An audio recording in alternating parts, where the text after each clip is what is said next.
এই তো মহারাজের প্রিয় গোপালও চলে এসেছে। তাহলে এবার সভা শুরু করা যাক মহারাজ। সে আপনি যাই বলুন না কেন মন্ত্রী মশাই, আজ আমার আপনার সাথে ঝগড়া করার কোনো ইচ্ছেই নেই। কেন গোপাল, কি হয়েছে তোমার? কি আর বলি মহারাজ, কৃষ্ণনগরের ভবিষ্যৎ দেখে আমি তো ভাষাই হারিয়ে ফেলেছি। বলো কি, কৃষ্ণনগরের ভবিষ্যৎ? তা শুনি শুনি, খুব ভালো কিছু নিশ্চয়ই। এতে আর শোনার কি আছে মহারাজ, অবশ্যই ভালো হবে। সে কথা তো আমি একবারও বলিনি মন্ত্রী মশাই।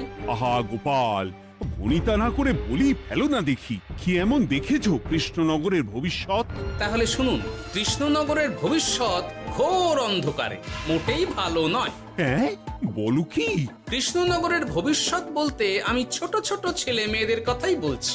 ওরাই তো আমাদের কৃষ্ণনগরের ভবিষ্যৎ। ঠিক কথা, কিন্তু তার সাথে অন্ধকারের কি সম্পর্ক? সম্পর্ক আছে মহারাজ। আজ সকালে রাজসভায় আসার পথে দেখি পাঠশালায় বাচ্চাদের পড়াশোনা বাদে সবই হচ্ছে।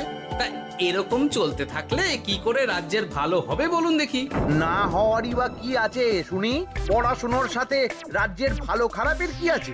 সত্যি মন্ত্রী হয়েও যে আপনি এসব কথা বলেন ভাবলেও অবাক লাগে। গোপাল, মুখ সামলে কথা বলো। আপনিও তাহলে আগে বুঝুন, তারপর কথা বলুন। উফ, আবার শুরু হয়ে গেলে তোমরা। ক্ষমা করবেন মহারাজ, কিন্তু আমি তো কিছু শুরু করিনি। মন্ত্রী মশাই তো না বুঝে কথা বলছেন। আপনি বলুন মহারাজ, বাচ্চারাই তো সমাজের ভবিষ্যৎ। হ্যাঁ, ওরা এখন যা শিখবে সেটাই তো পরে কাজে লাগাবে। ঠিক ঠিক, শিক্ষার গুরুত্ব অনেক, তাকে এত অবহেলা করলে তো চলবে না। সেটাই তো মহারাজ, একে তো সকলে পাঠশালায় আসে না, তার উপর যে কয়জন আসে তাদের মধ্যেও কেউ খেলে বেড়ায়, কেউ ঘুরে বেড়ায়, এসব হয়। বুঝলাম, কিন্তু রাজপণ্ডিত কিছু বলে না। কি করে বলবেন মহারাজ, উনি তো নিজেই ঘুমে ঢুলতে থাকেন। কি? আমি কালই রাজপণ্ডিতের সাথে এই ব্যাপারে কথা বলবো। কিন্তু শুধু রাজপণ্ডিতের সাথে কথা বললেই হবে না মহারাজ, তার সাথে এমন কিছু করতে হবে যাতে ছেলেপুলেরা রোজ পাঠশালায় খুশি মনে এসে পড়াশোনা করে। তার জন্য কি করা যায় বলো তো? আর তোমার কাছে কি কোনো উপায় আছে? থাকলে তো আগেই বলে দিত, এত সময় ধরে অভিযোগ করে যেত নাকি? আচ্ছা, আপনার কাছে কি কোনো উপায় আছে মন্ত্রী মশাই? মানে এখন নেই, ভাবতে হবে। তাহলে একটু চুপ করে থাকুন। ছাড়ো না গোপাল, তুমি বলো। আমি বলছিলাম, ওই বাচ্চাদের পাঠশালার প্রতি আগ্রহ আনার জন্য যদি একবেলা ভাত, ডাল, দুধ, ডিম ইত্যাদি খাওয়ানো যায় তাহলে সেটা কার্যকর হবে বলে মনে হয়। অসম্ভব, রাজ্যের কত খরচ বেড়ে যাবে জানো? তুমি থামো তো মন্ত্রী, সব সময় খালি উল্টো কথা বলা। আমি একদম একমত গোপালের সাথে। কৃষ্ণনগরের উন্নতির জন্য আমি সব করতে রাজি।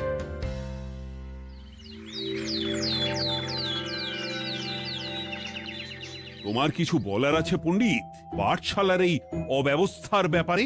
আজ্ঞে মহারাজ, অনেক ভোরে উঠি তো, তাই একটু চোখ লেগে যায় আর কি। চোখ লাগারও আর সময় পেল না তোমার? পড়ানোর সময়ই চোখটা লাগতে হলো। যাই হোক, যা হওয়ার হয়ে গেছে, আর যেন এমন না হয় সেটা কিন্তু মাথায় রেখো। আজ্ঞে মহারাজ, কথা দিচ্ছি আর কোনোদিন পড়ানোর সময় ঘুমোবো না।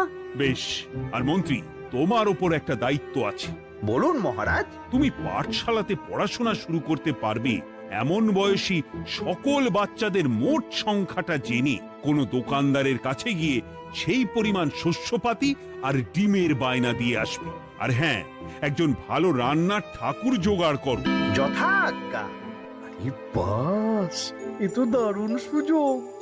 এই ফাঁকে আমারও কিছু লক্ষ্মী লাভ হতে পারে। গোপাল, তোমারও একটা দায়িত্ব আছে। হ্যাঁ, বলুন মহারাজ। মন্ত্রী যে দোকানদারের কাছে সব জিনিসপত্র বায়না দেবে, সেখান থেকে জিনিসপত্রগুলো নিয়ে তুমি রোজ পাঠশালায় পৌঁছে দেবে, কারণ এসব ব্যাপারে মন্ত্রীর ওপর আমার ভরসা নেই। ঠিক আছে মহারাজ। ও, মহারাজের বেশি বেশি বলে কিনা আমার ওপর ভরসা নেই।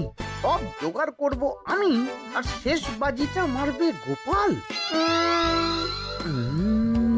আরে না, ভালোই হলো। আমি যদি কিছু করিও তবু দোষ পড়বে গোপালেরই উপর। কি কি ব্যাপার, মন্ত্রী মশাই কিছু বললো না এটা শুনে? কি ভাবছে এত? ঠিকই বলেছেন মহারাজ। এসব কাজ গোপালই ভালো করতে পারবে। বাবা, ওভাবে কেন বলছো গোপাল? আমিও তো চাই কৃষ্ণনগরের ভালো হোক। বেশ, ভালো হলেই ভালো। শোনো ঠাকুর, তাহলে ওই কথাই রইলো। দেখো যেন কোনো ভুলচুক না হয়। ঠিকঠাক কাজ করলে ভালো বকশিস পাবে। কেমন? হ্যাঁ হুকুম, কোনো ভুল হবে না। পাথর ভেঙে এক বস্তা কাঁকর আমি তৈরি করেই এনেছি, আর অর্ধেক দুধে অর্ধেক জল মেশানো আর ডিম সরানো, এই তো সব হয়ে যাবে। হ্যাঁ, তবে দেখো গোপাল যেন এর টের না পায়। না না হুকুম, দু গোপাল কেন, কাক পক্ষীও টের পাবে না।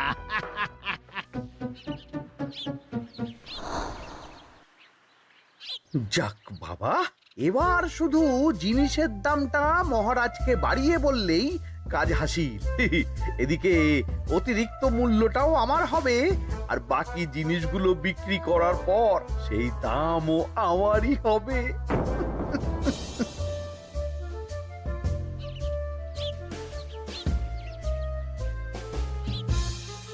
কই রে, কোথায় যাচ্ছিস সব তোরা? কাল থেকে অবশ্যই সব পাঠশালায় যাস, কিন্তু বন্ধুদেরও বলিস যেতে। ভাত, ডিম, দুধ আরো কত কি ভালো ভালো সব খাবার দেওয়া হবে রে। তাই ডিমও দেবে? হ্যাঁ রে, মহারাজ এই নতুন নিয়ম করেছেন। আমি নিজে গিয়ে জিনিসপত্র দিয়ে আসবো। কে মজা, আমি তো তাহলে রাত যাব পাঠশালা। আমিও যাব। বেশ দারুণ ব্যাপার হলো তো। এবার তো রোজ পাঠশালা যেতেই হবে। আচ্ছা বেশ, এবার চলি তাহলে।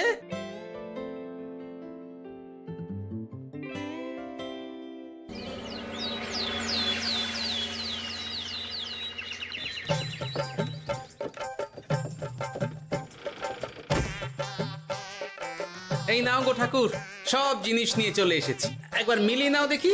ঠিক আছে গোপাল দাদা, এখনই সব দেখে নিচ্ছি।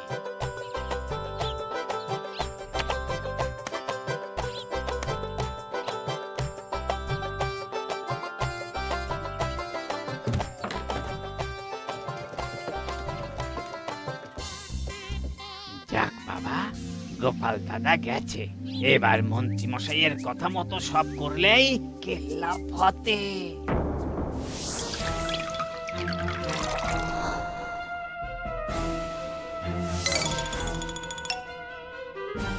কই গো ঠাকুর? এই তো হুকুম, আপনার কথা মতো সব কাজ হয়ে গেছে। ওই দেখুন, ওখানে জিনিসগুলো রাখা আছে, আপনি নিয়ে যেতে পারেন।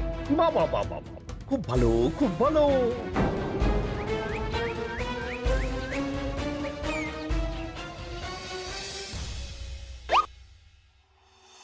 ও কি, অর্ধেক ডিম দিলে যে? বাকিটা কোথায়? কিসের বাকি? ডিমটা অমনি দেখতে। বললেই হলো। ডিম কখনো অর্ধেক হয়? বাকিটা কোথায় বলো, নইলে কিন্তু। আরে বাবা, তুমি ডিম খেতে খুব ভালোবাসো বুঝি? হ্যাঁ তো। তাহলে এটা জানো না যে অর্ধেক ডিমের দ্বিগুণ শক্তি হয়? সত্যি? হ্যাঁ, তা নয় তো কি মিথ্যে? ওই জন্যই তো আমি তোমাদের সকলকে অর্ধেক ডিম দিই। আরে বাস, এটা তো আমরা কেউই জানতাম না। ঠিক আছে, আমি আমার সকল বন্ধুকে এটা জানাবো। যাক বাবা, বিশ্বাস করলো তবে, নইলে আর একটু হলেই ধরা পড়ে যেতাম।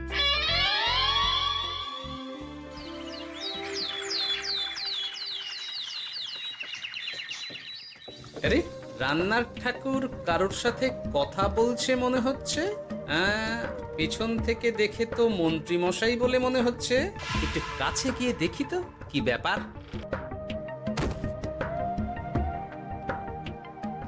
আরে গোপাল দাদা যে, তোমার কথাই ভাবছিলাম, আর দেখো তুমি চলে এলে। হুম, তুমি কি নিশ্চিত যে তুমি আমার কথাই ভাবছিলে? আমি তো তোমাকে কারোর একজনের সাথে কথা বলতে দেখলাম। আবার মন্ত্রী মশাইকে দেখে ফেলেনি তো? কথাটা বেফাঁস হয়ে যাওয়ার আগে আমাকে কথা ঘোরাতে হবে। কি গো বলো, এত কি ভাবছো? না না, এতে ভাবার আর কি আছে? কেউ না, কেউ না কারোর সাথে কথা বলেনি। আমি তো একাই ছিলাম। তুমি বোধহয় ভুল দেখেছো। হ্যাঁ, ভুলই হবে। কি ব্যাপার, ঠাকুর এভাবে বলছে কেন? তাহলে কি সত্যি ভুল দেখলাম নাকি অন্য কোনো ব্যাপার আছে? না, পরে দেখতে হচ্ছে। ঠিক আছে, এই আমি যাই গো। হ্যাঁ, অনেক কাজ আছে।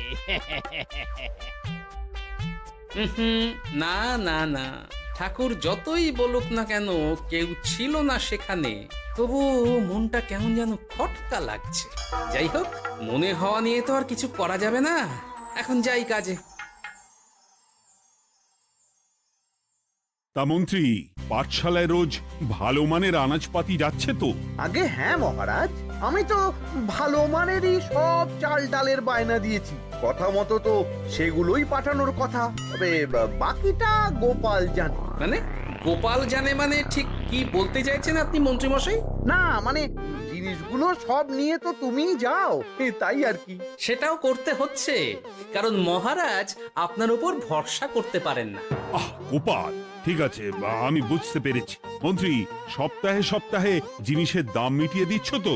হ্যাঁ হ্যাঁ, আগের সপ্তাহের দাম মিটিয়ে দিয়েছি, কিন্তু পরেরটা বাকি। আর মহারাজ, বলছিলাম কি, পরের মাস থেকে জিনিসের দাম একটু বাড়তে পারে। কি হলো? মন্ত্রী মশাইয়ের এই ব্যাপারটা কেমন যেন লাগলো না, চোখে চোখে রাখতেই হবে।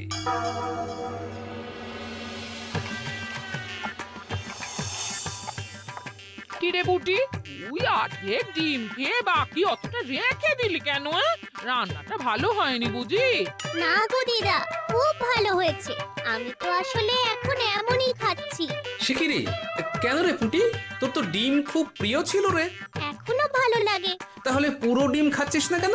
এ বাবা, তুমিও জানো না, অর্ধেক ডিমের শক্তি গোটা ডিমের থেকে বেশি, মানে দ্বিগুণ শক্তি। এই বলে কি গো? এই, তোকে এমন কথা কে বলেছে রে? ওমা, কেন? পাঠশালার রান্নার ঠাকুর আমাদের তো রোজ অর্ধেক ডিমই দেয়, ওই জন্য আমি একদিন জিজ্ঞেস করেছিলাম, তখন বলল অর্ধেক ডিমের দ্বিগুণ শক্তি হয়। বলিস কি রে? এতদিন ধরে এসব চলছে? না, মহারাজকে জানাতে হবে।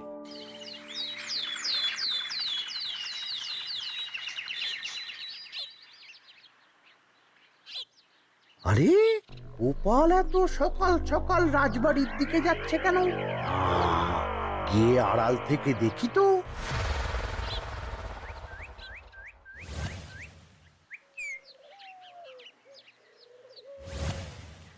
বলো গোপাল, কি হয়েছে? হঠাৎ কেন এভাবে একা দেখা করার কথা বললে? আসলে মহারাজ, আমি চাই না এই ব্যাপারটা মন্ত্রী মশাই জানুক, তাই একান্তে আপনার সাথে কথা বলতে চাই। কেন, কি হয়েছে সব খুলে বলো। তাহলে শুনুন মহারাজ।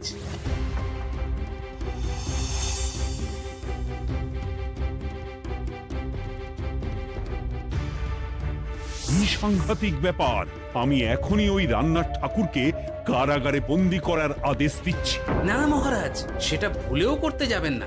আমার এই পুরো ব্যাপারটাতেই সন্দেহ আছে। পুরো পরিকল্পনার পেছনে মনে হচ্ছে অন্য কেউ আছে মহারাজ। তুমি ঠিক কার কথা বলতে চাইছো? প্রমাণ ছাড়া তো আমি কারো নাম বলতে পারবো না মহারাজ। এই রে, গোপাল বোধহয় সবটা বুঝতে পেরেছে। এবার কি করে নিজেকে বাঁচাই? কি করি কি করি কি করি? পেয়েছি। শোনো ঠাকুর, এখন কিন্তু মহারাজ সবটা জেনে গেছে, তাই দেখো যাই হয়ে যাক না কেন আমার নামটা যেন না আসে, নইলে কিন্তু তোমাকেই রাজ্য ছাড়া হতে হবে। না না হুকুম, দয়া করে এ কাজ করবেন না। আমি মরে গেলেও আপনার নাম নেব না। মাথায় থাকে যেন। বলো বলো, তুমি কেন এমন করেছো? আগে আগে আমি নিজে থেকে এসব করিনি মহারাজ। আমাকে এসব করার জন্য বাধ্য করা হয়েছে। কে তোমাকে সব করতে বলেছে? আগে গোপাল দাদা। কি মিথ্যে কথা! বেশ হয়েছে, এবার ঠেলা বুঝুক গোপাল। দেখলেন মহারাজ, খুব ভরসা করতেন না আপনি গোপালের ওপর? ভাবা যায় তলে তলে এই। মহারাজ, আমি সত্যিই সবকিছু করিনি। আমি যদি এটাতে যুক্ত হতাম তাহলে কি আপনাকে নিজে থেকে এসব জানাতাম? দেখো গোপাল, এখন এসব কথা বলে কোনো লাভ নেই। সবাই জানে তোমার মাথায় কত বুদ্ধি। তুমি ইচ্ছা করে আগে গন্ডগোল করে তারপর সেটা ঢাকতে নিজে থেকে সব বলছো। গোপাল, তুমি সত্যি করেছো কি করনি সেটা কিন্তু তোমাকেই প্রমাণ করতে হবে। এটা যেমন সত্যি যে এসব যে ঘটছে সেটা তুমি আমায় জানিয়েছো প্রথম, তেমনি এটাও সত্যি যে প্রতিদিনের শস্যের বস্তা তুমি নিয়ে যাও পাঠশালায়, তাই তোমাকেও যে সন্দেহের তালিকা থেকে বাদ দেওয়া যাবে না। বেশ, তাহলে আমি প্রমাণ জোগাড় করেই তবে এই রাজসভায় পা দেব।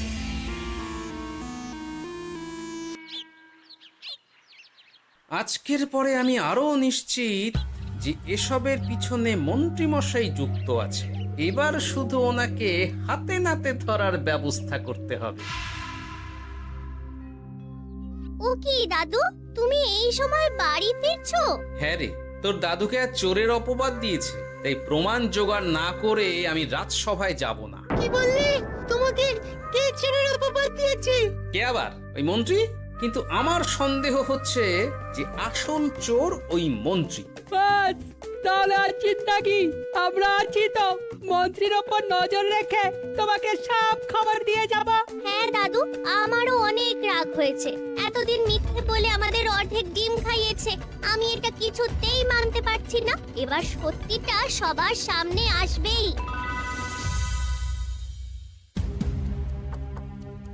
নাও নাও, আজকে চাল ডাল সব এই বস্তাতে আছে। এই নিন আজকের মূল্য।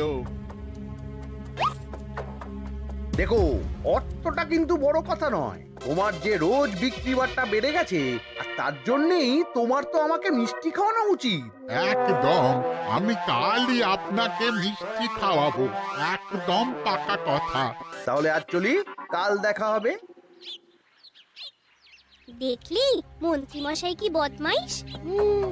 চল এখনই গিয়ে গোপাল দাদুকে সব বলি।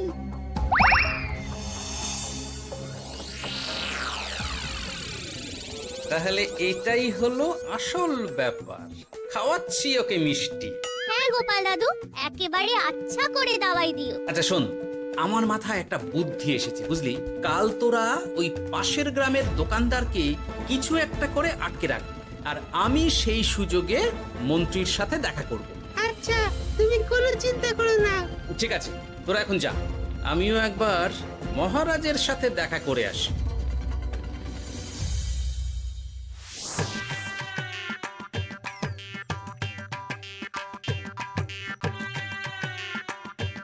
আসতে পারি মহারাজ?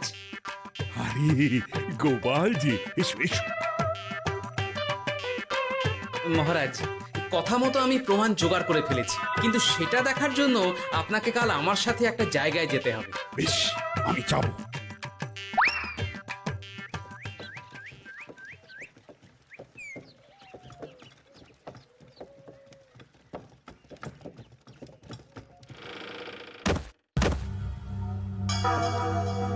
এই কি, তুমি কে? আগে আমি মালিকের খুব বিশ্বস্ত কর্মচারী। আজ সকালে মালিক একটা অন্য কাজে ব্যস্ত হয়ে পড়েছে, তাই আমাকে পাঠালো। কিন্তু কথা মতো আপনার জন্য মিষ্টি পাঠিয়েছে। এই তাই নাকি? দাও দাও দাও দাও, শুনেছি তোমাদের গ্রামের মিষ্টিও নাকি খুব ভালো।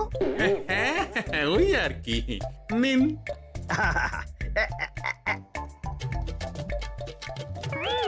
এই, ওরে বাবারে, ওরে বাবারে, মরে গেলাম রে, বাঁচাও। কেমন চলে গেল, লাগছে চলে গেল। মন্ত্রী মশাই? গোপাল, তুমি? তোমায় আমি ছাড়বো না। এই যে গোপাল দাদু, আসল দোকানদার। এই, আসল দোকানদার? এই রে, এবার কি হবে? এই, তোমার কি আর কিছু বলার আছে মন্ত্রী? তোমার সব কর্মকাণ্ড আমাদের কাছে ফাঁস হয়ে গেছে। তোমার সাহস কি করে হয় কৃষ্ণনগরের ভবিষ্যতের সাথে এমন করার? ক্ষমা করে দিন মহারাজ, আর হবে না, ক্ষমা করে দিন। না না না না, শাস্তি তো তোমাকে পেতেই হবে। সেপাই, আজ থেকে মন্ত্রীকে রোজ সকালে 100 বার বেতের বাড়ি ও অর্ধেক খাবার দেওয়া হবে। অর্ধেক খাবার? কেন জানেন না? অর্ধেক খেলে দ্বিগুণ শক্তি বাড়ে। ওরে বাবা গো, আমার আমার আমার মাথা ঘুরছে।